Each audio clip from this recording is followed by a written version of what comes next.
This is a reading for Gemini for the month of November. It may well be stretching to a little bit more.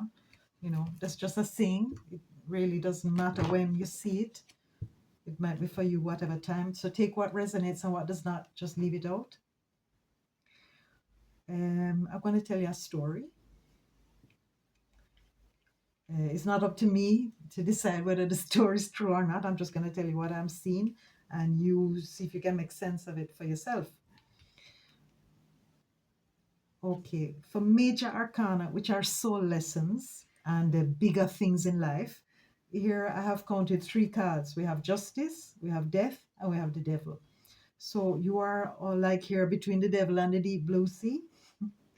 And we're going to talk about important decisions that needed to be taken, and you needed to take them with a lot of without a lot of feeling, without a lot of emotion, based solely on the truth and logic. And there's some things that come to an end or come to a head. On an emotional level, I see that you've been through quite a lot, because what we have most of all are cups in this reading. We have a total out of 10 cards, we have 5 cups, and we have the 5 of cups also making a showing here. So that tells me that it's a double 5 of cups. We have the 6 of cups and we have the 5 of cups. So there's some kind of reconciliation going on here. And we have the 3 of cups, which speaks about a union, right? And twice we have the union coming out again. We have the wedding, and then we have a separation, right? And then a reconciliation and a coming back together. These are what all these cards are telling me, irrespective of the positions that they hold, because I'm hearing that the story is more important than the positions in any case. So we're going to talk about a story of something that came to an end because it had to come to an end. Yeah, because it's almost like God has said, this is ordained, that this has come to a point where there has to be some kind of change. So it's an irrevocable change. And it has to do with the emotions. So there was a lot of sadness, a lot of loneliness. This is the card of memories, and she's quite sad, but she's remembering, and she's really sad. Okay, because she's remembering the time that she was left alone. This is the time when she did something that she should not have done, and she did it because she did not trust her partner. So there's something having to do with trust here. But there's also a card saying, I'm never going to know who you really are unless you show yourself to me. And he refused to show himself to her. And because of that, she tried to go one step further to find the truth. And she did something that he felt betrayed. And so he left. He left in a huff and a puff. He went running through that door. And she was left on her own to pick up the pieces, right? So you see, and the spilled milk that is also there. And we see that moon again, right? This is the waning moon. This was like the eclipse or the full moon, very bright. And then here we have like it's waning, like this brightness is going away. Okay. But in the end, we come to the 9 of Cups, where we are reunited, back together again, and with our mother-in-law, with his mother. So it's got the blessing of the goddess of love. That's the best thing, She was able to, even though the cards are not here, we knew that she had to go down into the dark night of the soul. She had to go into the underworld. She had to. There was things that her mother-in-law asked her to do. She was able to do them, and like Cinderella, she got a lot of help, I would assume. So there is something that was not right at the time, because we have the devil card here. Now the devil card is showing us about attachments. It's showing us some kind of codependence. It's a card that speaks about maybe obsessions. It's a card that speaks about feeling trapped, right?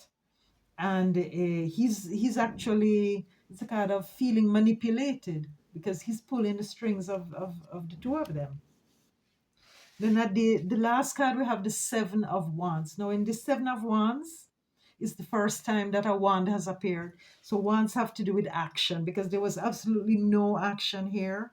There was no movement. Things were very at a stalemate. Nothing was happening. There was no passion. There is no passion. So now we're come to a point where now you're going to be fighting for this situation, fighting to keep this situation alive. And you're going to try not to be negative. Now, this could be people around you. This could be these people who are not interested in you getting back together with this person. You know, this is basically all up to you. It has nothing to do with anybody else, you and your partner. I'm not seeing that this is just a mindset. This is not actually what's going on in reality. It's a warning card. So it's warning of because why I think this happened because he let other people get in the way. So now we're fighting away these other people and telling them, do not shine your light on this situation. It is up to us to look after what we have to look after, right? So something intervened. Justice had to intervene in this situation and say, hold up, 1 second. 1 second, and let's see what's going on here. There had to be this separation. Then we have here the Two of Pentacles. So it's just the two of us in this card. It's talking about two. It's talking about a union. It's talking about something that's infinite and that needs to be worked on. So this is the work that had to be done on this relationship or on these emotions. So Gemini is not accustomed to the feelings and all these kind of things, you know. So it's been quite difficult, Gemini, I can understand, because this is the only card that is showing me that the sword is here. There's no swords in this reading at all. So it's a feeling situation. You have been forced into the element of sensation and feeling, of weeping and mourning and loving and separating and coming back again. So that's what's been going on. But this is the only pentacle here, and it's a card of the past.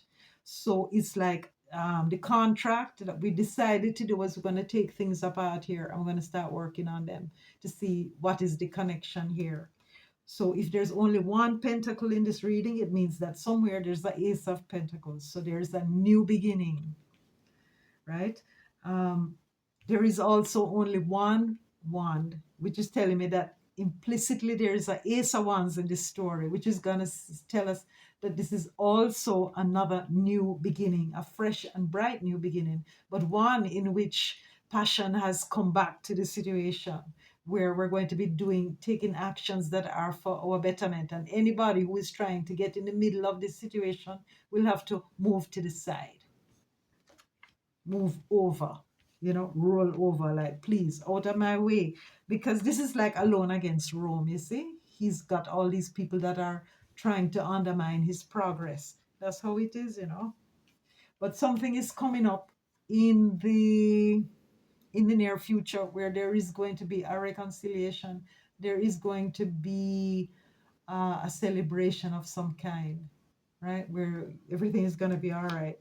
But and so you're moving towards this. This is having the courage to have a change of heart, because all the nights speak about changes, speaking about the element that's going through a change and the movement of the element. So there's been a change of heart.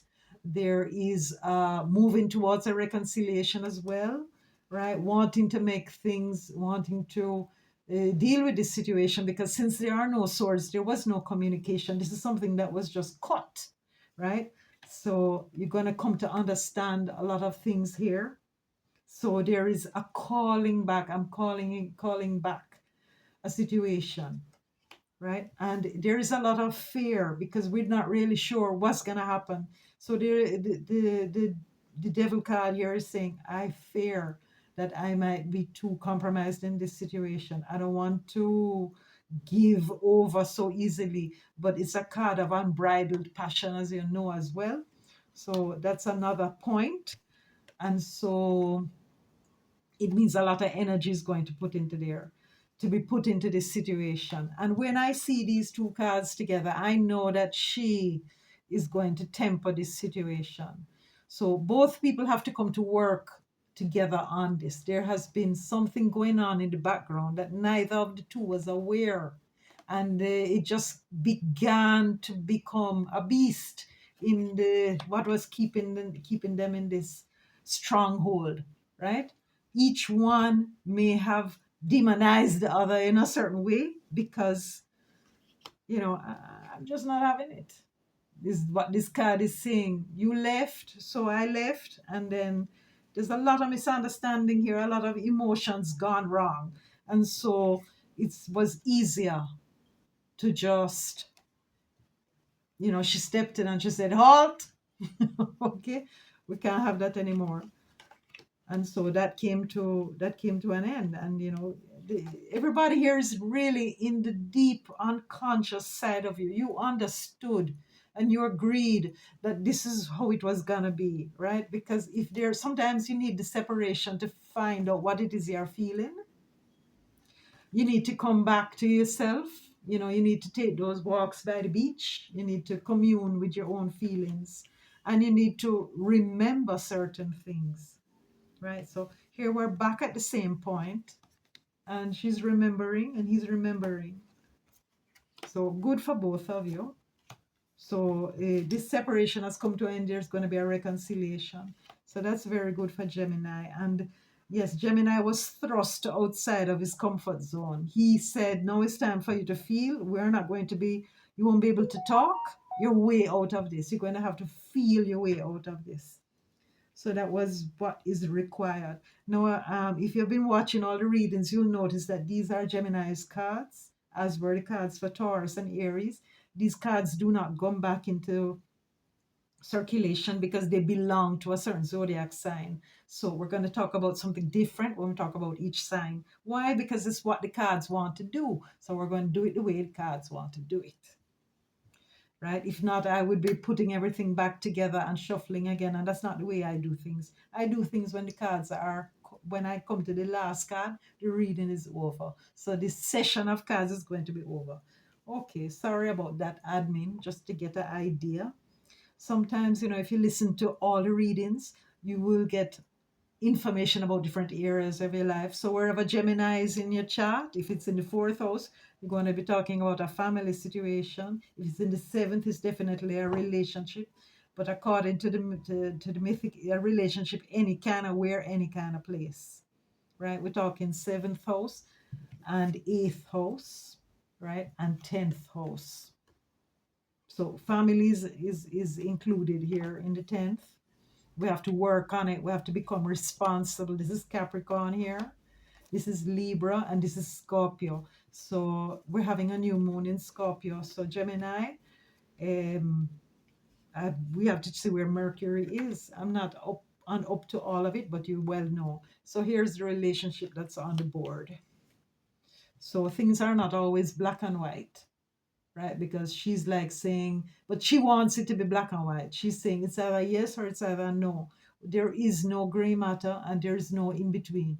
It's either a yes or a no. So until you're sure about what you want, you can have in a relationship. So she said, you know what, take a break. It felt like a permanent break, and it may have been a permanent break because when things come back the way they are, they're never, never, never going to be the same, right? And so we are at twos and threes, and we're at a two, we're at a three, and we're at a five, and we're moving towards the seven and the nine, right? Towards the seven and the nine.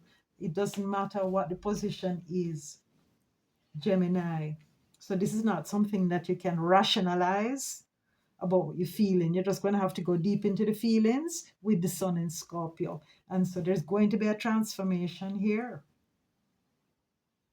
And because this is the way things are supposed to be, and that's the last word. Justice has given the last word, right? And we're not going to be playing around and fooling around here with other people either. You know what I'm saying? So that's just how it has to be. And we're going to be in the feeling mode. So, right, taking responsibility for whatever is going on here. However, I do not see other people in this reading. I think that is just these two people.